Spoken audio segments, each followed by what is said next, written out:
This is Power Brands, the symbol of brand excellence which celebrates and recognizes the power that makes a champion.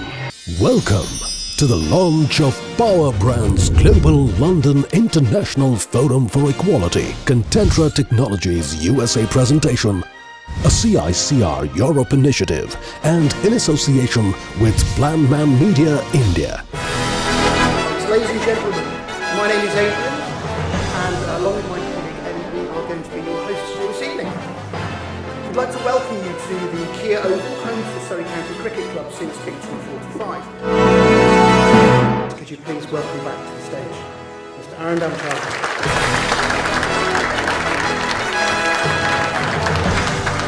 Whether they are brand builders or leaders or economists, I want to bring in front of them 5 key things. 5 things that I believe are going to shape our future. So what are these 5 things that I want to talk about, which I think is going to impact brands, which I think is going to impact businesses, which I think is going to impact your lives, the way you think, and most importantly, it's going to impact what Sir said, your teenage children, because they are going to be growing up in a world diametrically different from the world that we have seen in the last 500 odd years. The first thing that's going to change in the next 5 to 10 years is going to impact our life in the biggest possible manner, and it is the most important change, is education.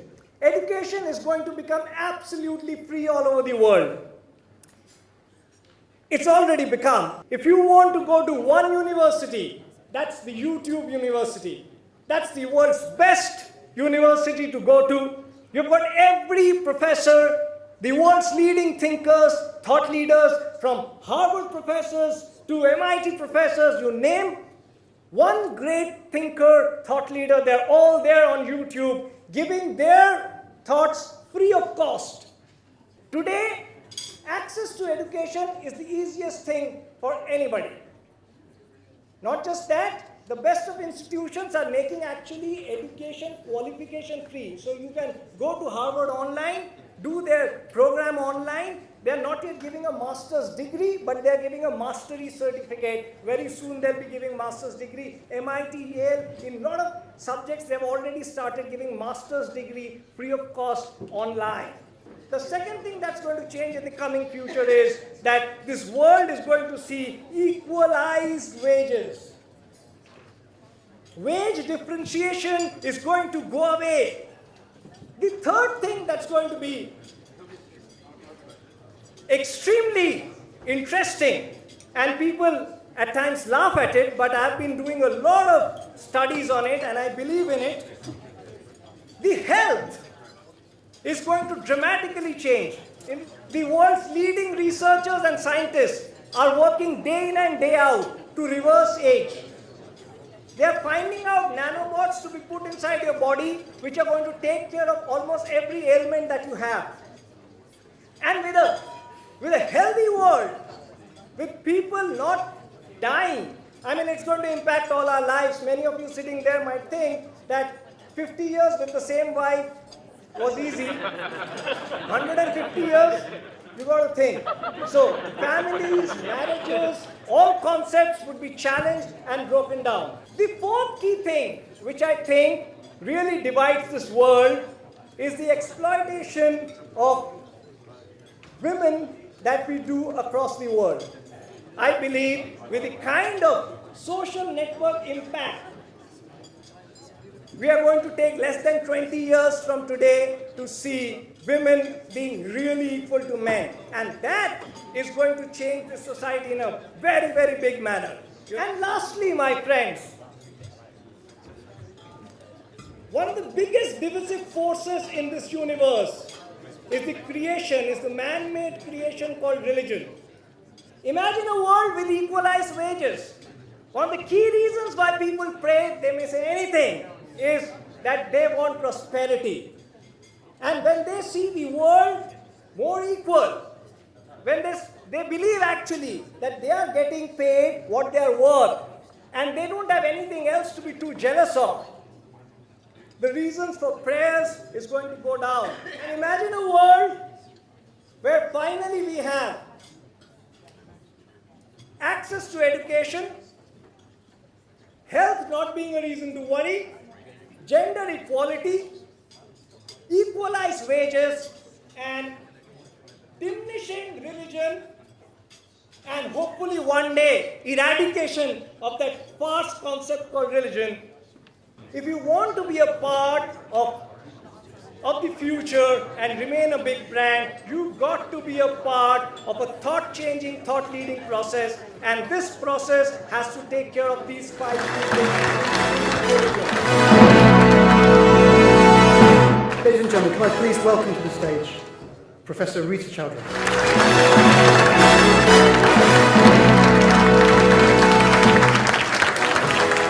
Good evening, everybody. Tonight is a celebration of brands. Tonight, but is also a celebration of you.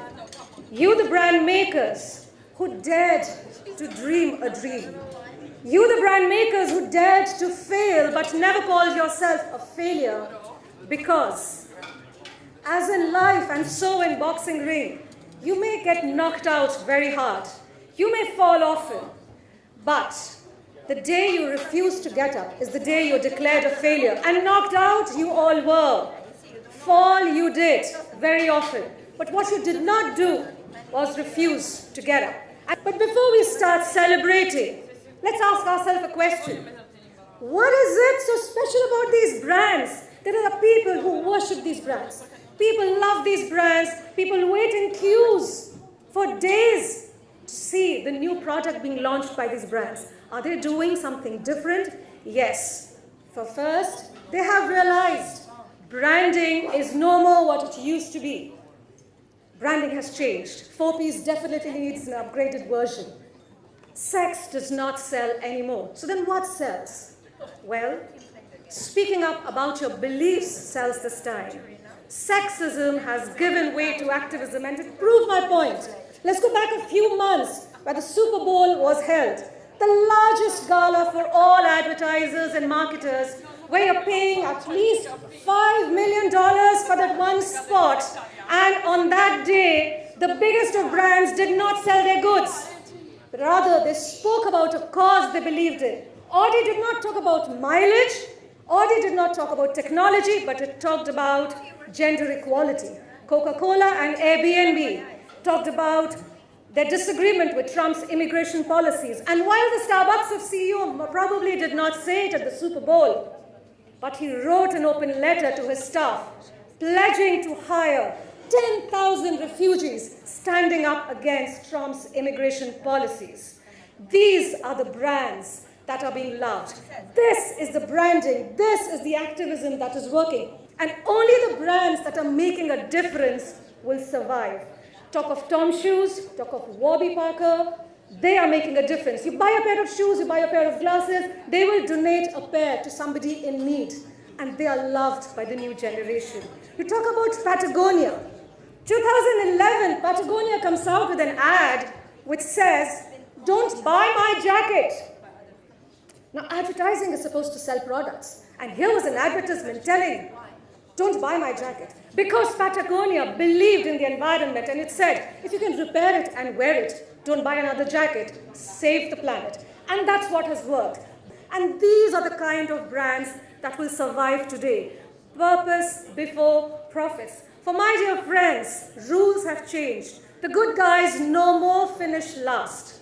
The good guys are finishing first. And if research has to be proved, these conscious companies with their conscious leaders are performing 300% more than the good to great companies. What bigger proof do you want than the fact that only and only brands with a strong purpose are the ones that are going to survive?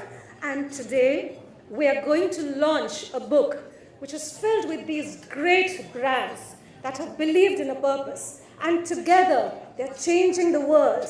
So before I launch this book, we would like to show you an AV of what this book is all about. Tens of thousands of brands were researched from 50 industry segments by CICR Europe. And only 685 brands amongst them truly earned the status of the most recognizable brands around the globe. They are global power brands. Ladies and gentlemen, hold your breath as we unveil the Global Power Brands Edition 2017, where only 12 earned the status of cult, while 50 brands from here made it to iconic power brands. Ladies and gentlemen, may we present the Global Power Brands 2017.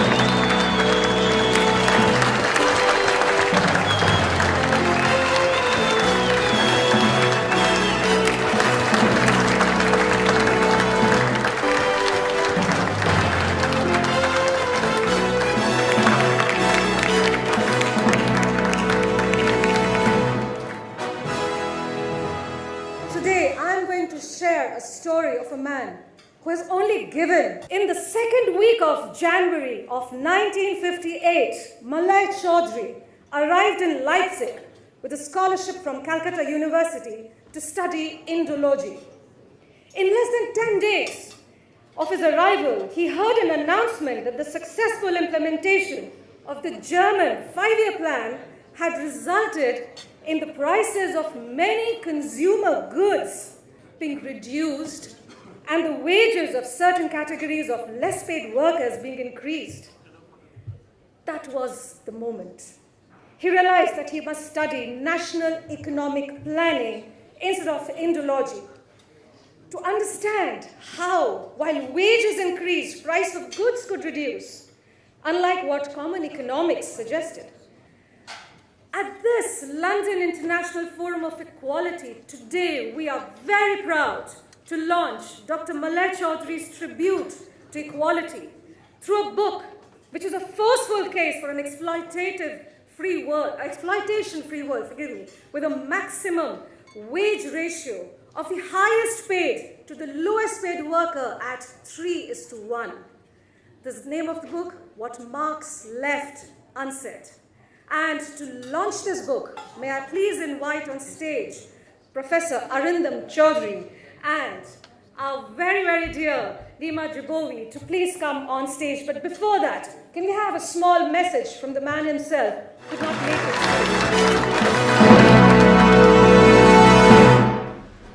This book is the result of my 30 years long interaction with my students after I came back from Germany and founded the Indian Institute of Planning and Management. I believe in this book I have tried to answer certain questions which Karl Marx overlooks. He spoke of to each according to contribution so that there is no exploitation in society. But he did not indicate how to measure the contribution of each individual. As a result, in different socialist societies, they set their own standard. In the Soviet Union, to begin with, they decided that the highest wage could be 10 times more than the lowest wage. In China, it was 5 times for the highest wage earners than the lowest wage earners. These are all arbitrarily decided. In this book, I have tried to remove that arbitrariness and set certain standard so that one can more or less precisely measure the contribution of individuals.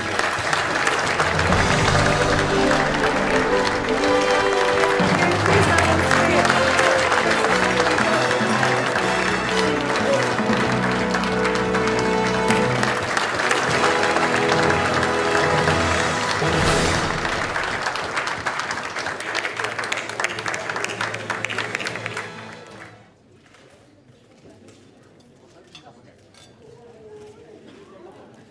I'm not one to unveil and not say anything.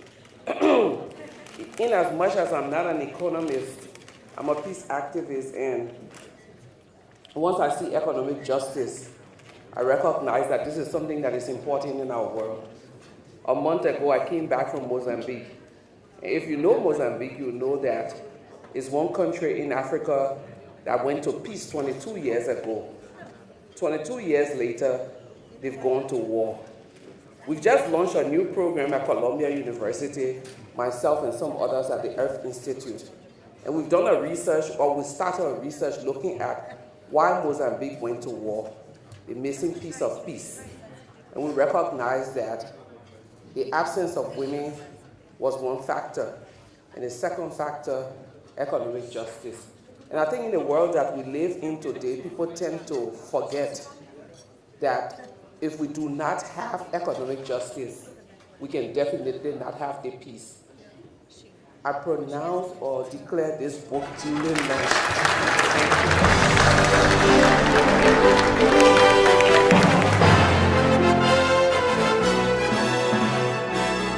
It's a great pleasure for me to be here today in this fabulous cricket ground, meeting so many of the power brands that are assembled here. You've asked me to talk for a few minutes about international development. The aim of development is to tackle conflict, to stop it starting. Once it's started to bring it to a conclusion, and once it's over, to reconcile people and bring them back together again, which was the reason I first went to Rwanda. And I know that you have been kind enough to present a prize tonight to Project Umubano. It's really a prize recognising the role of the Conservative Party in Britain for its actions in Rwanda and in boosting international development.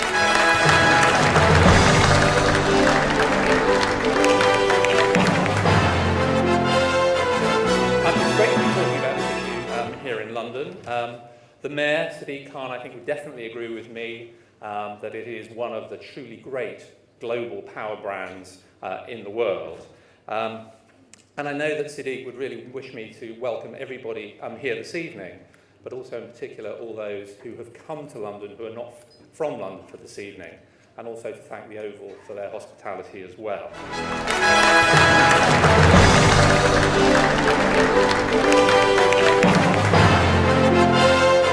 Welcome, and many thanks for coming today to the Oval for this great event with Power Brands Global. It's quite fitting, I think, that the event comes here when you consider some of the history and the effort that's gone in to make this place and this club what it is. But what we're really known for, where our brand presence really sits, is in cricket, of course. And in 1880, the first ever Test match in England took place here. 2 years later, the biggest brand in cricket, the Ashes, also began here.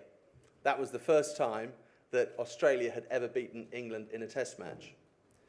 And it's a great privilege for us to welcome you here today.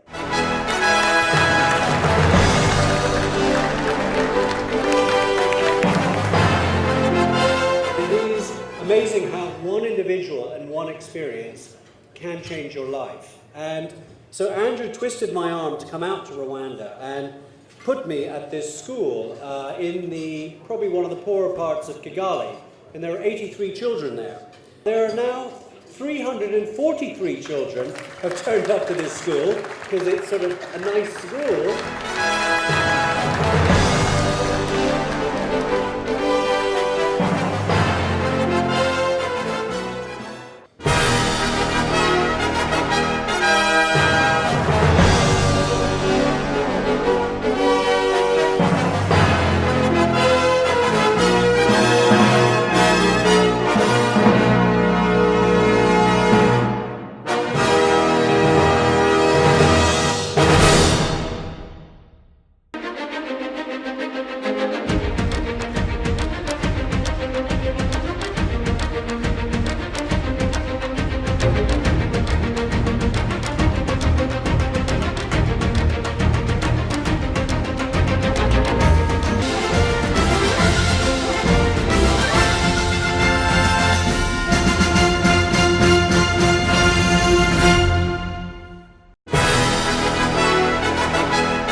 Ladies and gentlemen, may we now present to you the super leaders from all walks of life for their outstanding contribution towards the industry and society, and for powering the globe on an ever-evolving orbit, as we induct them into the Power Brands Hall of Fame.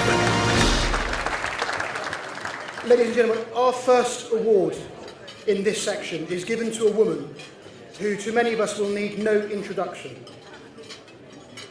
Lima Gabawe is one of the world's highest profile peace and women's rights activists after her 2004 mass institute helped push Liberia from a state of civil war to a place of peace.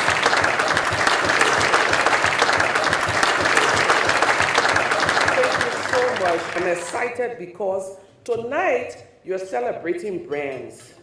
What I do in the world, I don't consider myself a Nobel laureate. I don't consider myself a Hall of Famer.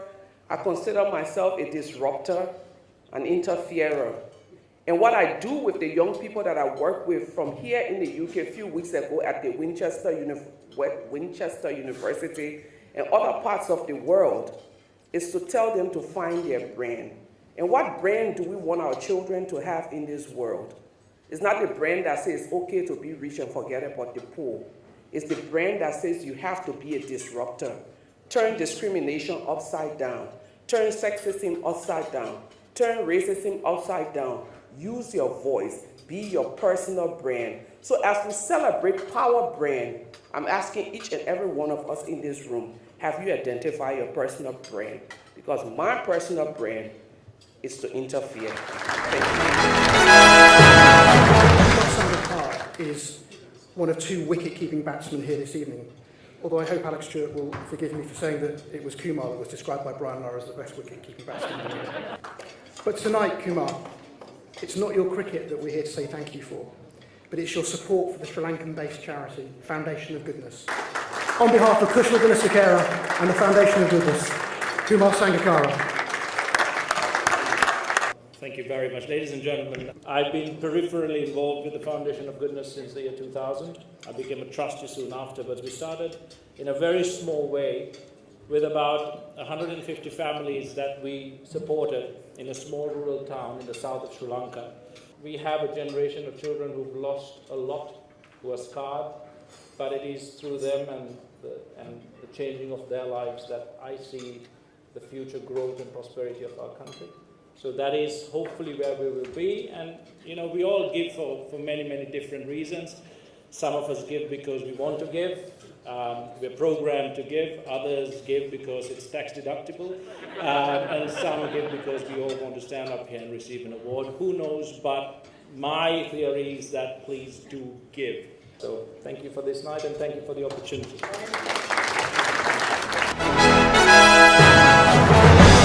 Professor Sir Robert Worcester was the founder of Mori and is now the chairman of Ipsos Mori. That's probably enough to get him an award in its own right. But he's here tonight in his capacity as vice chairman of the Magna Carta Trust and chairman of the Magna Carta Trust 800th Anniversary Celebration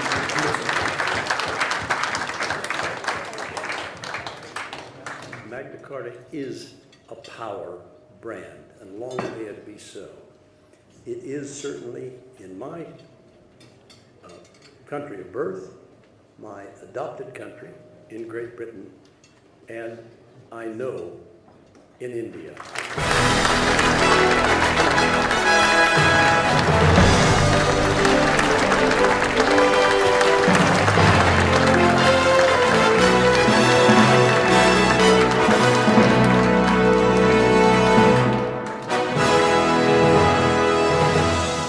Well, really, I do not have much to say, just to express that I am really delighted to be here, and on behalf of my friend Elias Figueroa, to receive this award. We are humbled, and I say we, and I'm speaking on behalf of our Executive Board, our General Assembly, Elias, and our CEO, who are so passionate in bringing this movement across the world. Our aim is to really unify hearts and minds using the power of sports. And working alongside like-minded people, I think we're on a route to create a force for good. Thank you.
At Hero, we started off as a very small company in 1956 when my father and my uncle came from Pakistan with little education, no capital, no network, and built a $7 billion business with 45,000 people in North India.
Ladies and gentlemen, thank you very much for coming. Please show your appreciation to the audience tonight.